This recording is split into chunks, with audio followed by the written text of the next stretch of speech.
Et si on parlait d'art? Bonjour, je suis Stéphanie d'Oliron-la-Caraïbe et aujourd'hui je vais vous parler du monument de la Renaissance africaine qui surplombe la ville de Dakar, domine l'océan Atlantique et est l'un des symboles du continent africain. Inauguré en 2010 lors du cinquantenaire de l'indépendance du Sénégal, ce monument s'élève sur la colline des Mamelles, haut de 52 mètres, et il incarne la fierté, l'espoir, mais aussi les contradictions d'un continent en quête de renouveau. La statue est entièrement réalisée en bronze et représente une famille africaine, un homme, une femme et leur enfant.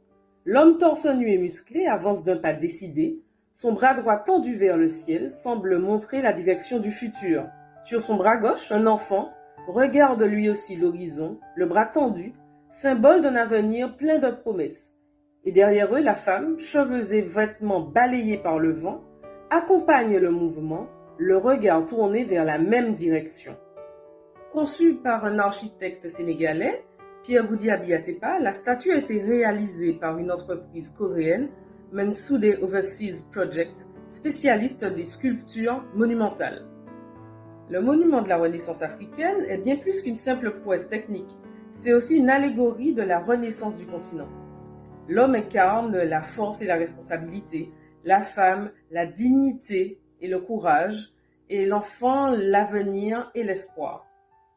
Et bien sûr, tous les trois symbolisent une Afrique debout, unie, qui se libère des chaînes du passé que sont l'esclavage, la colonisation et la dépendance.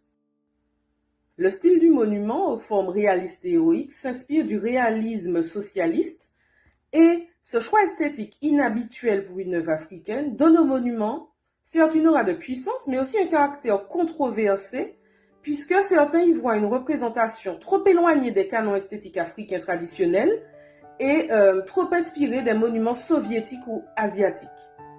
Plus de son esthétique controversée, la statue suscite de vifs débats. Déjà son coût, 25 milliards de francs CFA, c'est un coût élevé dans un pays où la pauvreté est encore très grande, mais également la participation d'une entreprise nord-coréenne est critiquée.